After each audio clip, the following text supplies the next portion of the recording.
how available was your supervisor when you hit those moments of, I have no idea what I'm doing? Like, what did the support with your supervisors look day to day?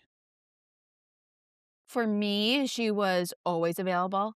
Um, she may not have gotten back to me, like, immediately in the moment, but within, like, an hour or 2, she would always respond to me, and she always said, like, "If it's a real emergency, email me, 'cause I'll see that first rather than my text message."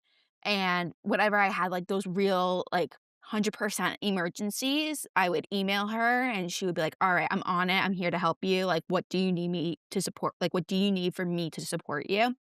And I would explain it to her, and she would always provide, like, the best advice in that moment when I needed to hear it. She was always like, she's like, "You're okay. Like, nobody's gonna get Mm, hurt by your decisions, like, you're still learning. That's what your CF is for. It's opportunities to learn. You don't have your full license yet. You're allowed to make these mistakes in these moments. Like, it's okay." And that was, like, the best thing that ever happened to me. Like, I literally couldn't have gone through the rest of my CF without kind of that support in place. yeah. I'm gonna ask you, Kate, the same question. I'm just gonna close my blinds. I thought I closed it far enough to block the sun, but I'm gonna be blind by the end of this podcast if I don't close one of them. Okay, hopefully that's low enough because I'm also trying to preserve the daylight for the camera. So, Yeah. Kate, with you, what was your day-to-day relationship like with your supervisor? Well, when I first started, I was very nervous because I didn't want to just kinda text her every single day, say, like, "I need help with this, I need help with that, I need help with this."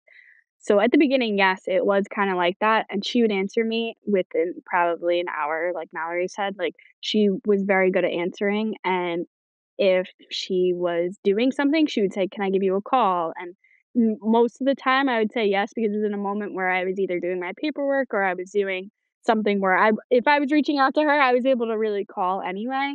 So it was nice to then kinda call her, and then she would give me the advice that I needed, or she Mm, would say, like, "How are your other kids?" Or she would make sure that she's, like, there for me when I needed it, which was really nice, and I feel like at some points I was like, "Hmm, what should I do?" And then I was like, "Oh, wait, why don't I just ask her?" Like, and then I would reach out to her and she'd be like, "Yeah, this is what I think," and I was like, "Oh, okay." Like, it was that simple. For yeah, me, I was like, "W are my questions, like, stupid?" Like, I don't want her to think, like, I'm not smart and I don't know what this means, but then she'd be like, "No, that's a great question." And I was like, "Oh, okay.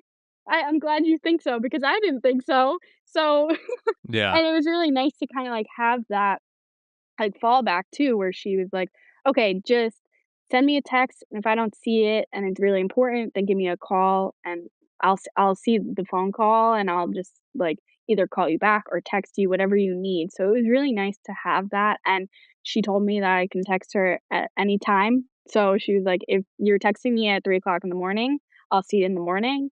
And typically, I have not done that, but, like, there have been times where, like, I text her late at night, like mm, 10, 11 o'clock, and she's like, "Okay, yeah, I got it.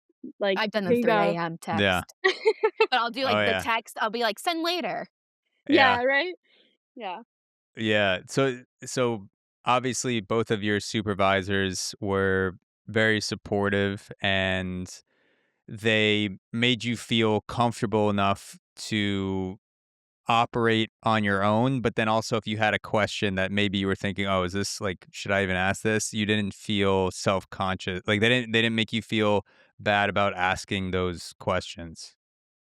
Yeah, I never felt like once that I shouldn't have asked a question.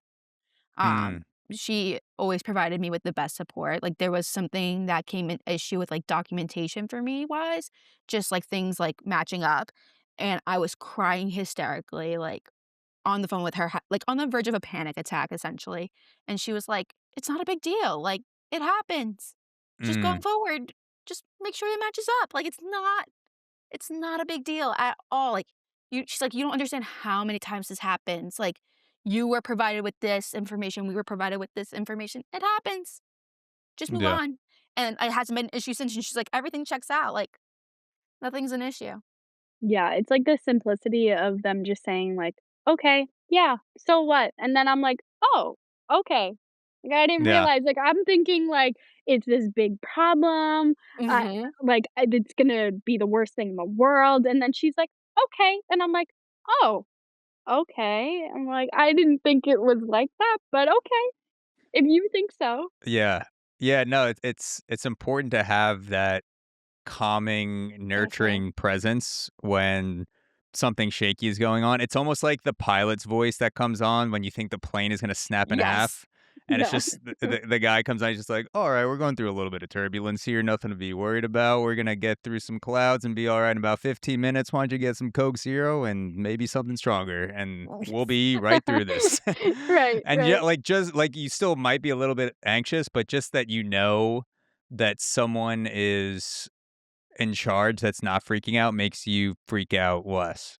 I think that for me has been the best thing, like, seeing someone just stay totally calm in those situations where I'm freaking out is like, "Oh, like, why am I freaking out so bad when she's so calm?" Like, obviously, if she's calm and, she knows that I'm the one who's practicing under her license right now. Mm, Like, as a CF, you have either a limited license or you're practicing under someone else's license, essentially. So they're responsible for your mistake. So if she's not freaking out about my mistake and it's her license on the line, why am I freaking out? mm, And that's been really calming to have that, like, kind of, like, nurturing sense in the CF yeah. experience.